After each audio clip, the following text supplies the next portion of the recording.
Бізде 10-шы сабақ соңына келіп жеттіңіз. Бұл видеоны көріп отырсаңыз, мен сізді құттықтаймын. Барлық нәрсені бүйтіп қарап отырсыз деген ойдамын негізінде. Енді бүгінгі сабақтарымыз бізде 2000 теңгелік акция, дажим, дәптер, пими программасы жайында болады қысқа ғана. Бірінші біз дажим форматында келік. Дажим дегеніміз қазақша аударғанда ол қысу деген мағынаны білдіреді негізінде. Қысу, клиентті қысу керек. Негізі бізді Алла тағала жаратқан уақытта біздің бойымызға функция сақ қойғанда біз уәдемізде тұрады, айтқан адамдар айтқан нәрселерін істейді негізінде. Мысалға сіз бір адаммен келісесіз да, бір құрбыңызбен, досыңызбен мысалға сағат 18:00-де осындай жерде жолығамыз деп келістіңіз. Міне көрдіңіз бе? Екі жақ келісті. Я, жолығамыз, я мен барам деп ол құрбыңыз айтты, сіз айттыңыз. Сөйтіп сіз 18:00-де бардыңыз, құрбыңыз келген жоқ.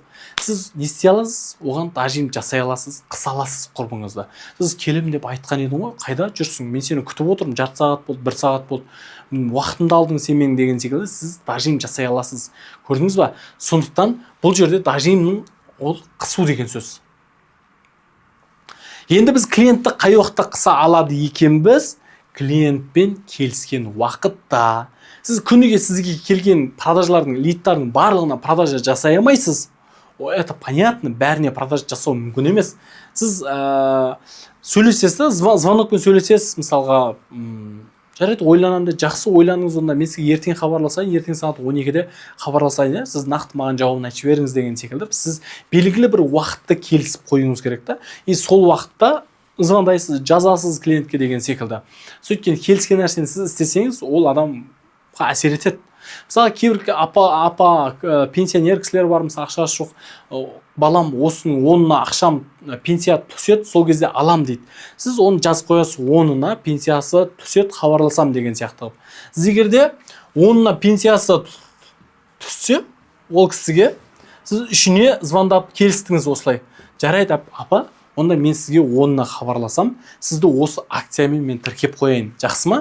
Қазір бронь жасап қойсаңыз да болады деп ол бронь ұсынасыз. Егер де бронь жасауға да ақшам жоқ болса, сізде уже 10-на ол кісіге хабарласуға міндеттісіз.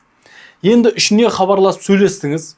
Енді сіз 7-сіне бір хабарласып қоясыз. Апа, қалайсыз, жағдайыңыз қалай? Я, мен алдында сөйлескен едім ғой сізбен.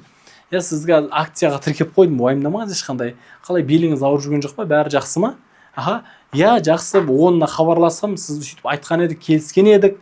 Я, бір жағдайыңызды біліп қойын дегенім ғой деп, сіз 7-сіне бір звонок қоясыз да оған. Понимаете да? И 10-на звондайсыз, значит, ол клиент уже сізден алады. 10-на ол кісінің ақшасы түседі, сізден алады деген сөз. Міне, дажим дегеніміз ол қысу. Қыса аласыз, келіскен уақытта ғана.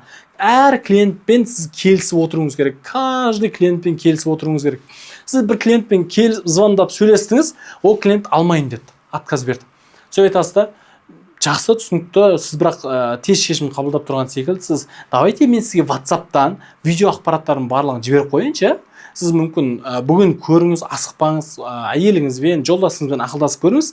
Мен сізге ертең емес арғы күні сағат 2-де хабарласайыншы. Сол кезде нақты жауабын тоже бір ойланып айтып беріңізші, дейсіз. Сонымен ол клиент айтады, жарайды, жіберіп қоя салшы дейді. Сөйтіп сіз тұрасыз да клиенттерге барлық ақпараттарды жіберіп қоясыз. Келісімде сіз айтқан нәрселеріңіздің бәрін жасау маңызды. Сіз ақпараттардың барлығын клиенттерге жіберіп қоясыз, жаңа клиентіңізге. Одан кейін 2-3 күннен кейін сіз 2 күннен кейін келіскен уақытта ол кісіге хабарласасыз.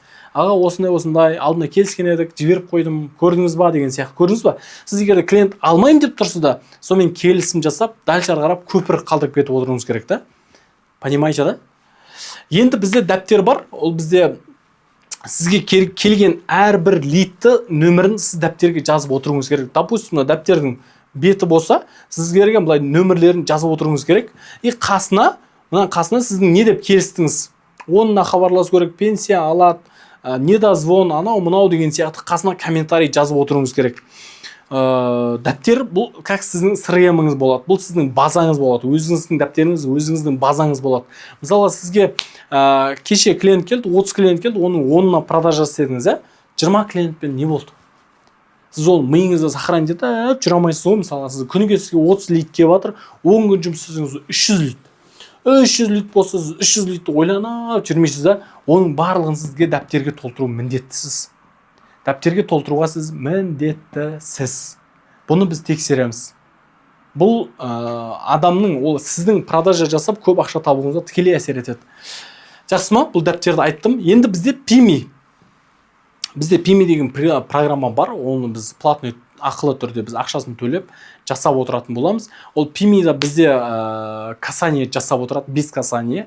Сіздің номеріңізді тіркеп қоятын боламыз. Pimi программасына.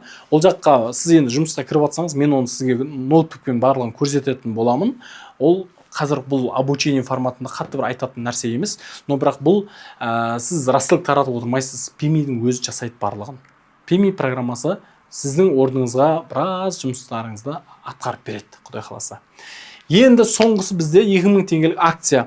Енді бұл нәрсе бізде былайда, мысалы сіз бүгін 5 адамға саттыңыз, 5 адамға айтасыз да, ханым, бізде осындай акциямен, мысалға, мынандай адамдар бар да. Вообще Қазақстанда 20 миллион адам бар да, оның платежеспособный Инстаграмда, ТикТокта отыратын адам 10 адам шығар, 10 миллион шығар, примерно енді. 10 миллион адам, дұрыс па? 10 миллион адамның примерно 2-3 миллионы олар рекламаларға нөмірін қалдыратын адамдар негізінде 20-30% ғана. Қалған ешкім нөмірін қалдырмайды. Ауылдық жерде деген секілді. Сіз бір клиентке зат саттыңыз, бандаж саттыңыз бір клиентке, мысалға 17.550 теңгеге. Сол кісіге айтасыз, ханым, бізде мынандай үлкен акция бар, сіз соған ілініп тұрсыз. Егер де сіздің таныстарыңызға да осы бандаж керек болатын болса, таныстарыңыз алатын болса, бізден каждый сатып алған адам үшін сізге 2000 теңгені беріп отырамыз. Яғни, сіз бізге компаниямызға 5 адам алып келсеңіз, сатып алатын клиент алып келсеңіз, ол каждыйынан 2000 теңгеден 10 000 теңге табады. 5 адам алып келген үшін тағы да біз не береміз? Подарка 5000 теңге бонус береміз. Яғни, сіздің сатқан клиентіңіз, ол сіздің продажнигіңіз болып кетті. Мысалы, бізде андай бір момент болған, бір жігіт продажникке, бір кісі, бір 80-75 адам әкеп берген ғой, таныстарынан ше. Мынаяқта бар, алыңдар деген сияқты. И ол каждыйынан ақша тапты да, мысалға. Қарасаңыз, сол сияқты сіздің де каждый продажник сатқан адамдарыңыз, олар сіздің продажниктеріңіз болуы мүмкін. Ол клиент 5 адам алып келсе сізге, уже 15 000 теңге ол кісі тауып тұр. Оны қиындатпай былайда айтсаңыз болады, давайте сіздің осы бандаж алып жатсыз, тура өзіңіз секілді белі ауыратын апалардың нөмірін маған беріңізші, танысыңыздағы. Міне тура осылай мен істеп беретін боламын осы акциямен. Каждый нөмірге сізге 200 теңгеден берем, 300 теңгеден берем деген секілді. Сөйтіп адамдармен келіссеңіздер болады, и соның таныстарынан лидтарды аласыз да. Мысалы 20 адам нөмірін беру мүмкін, 10 адам нөмірін беру мүмкін деген сияқты. Сол адамдарға продажа жасаудағы конверсия өте жоғары болады. Міне 2000 теңгелік акция дегеніміз бізде осылай жүреді. Дажим дегеніміз қысқы, ол адаммен келіскен уақытта ғана қыса аласыз. Тура жаңыл деген ғой. 10 адам нөмірін берем деп едіңіз, келіскен едік деген сияқты әңгімелер ғой. Дәптерді толтыру сізге міндеттеледі. Ол жұмысыңыздың бір шарты ішіне бір болып кетеді. Pimi программасын сізбен осы біз офлайн түрде көрсетіп түсіндіріп беретін боламын. Қысқаша осылай, бұл сабағымыз осымен аяқталды. Құдай қаласа, Артамед Group компаниясында енді осы обучениелермен сіз алғашқы этаптарын өттіңіз. Бізде енді на будущем басқа жағынан, психологиялық жағынан да сізбен дальше жұмыстар жүреді. Үйретуге, барынша пайдалы болуға тырысамыз. Әзірге осы алғы шарттары бұлар. Сіз білуге міндетті болған сабақтар міне осылар. Жақсы, көп рахмет.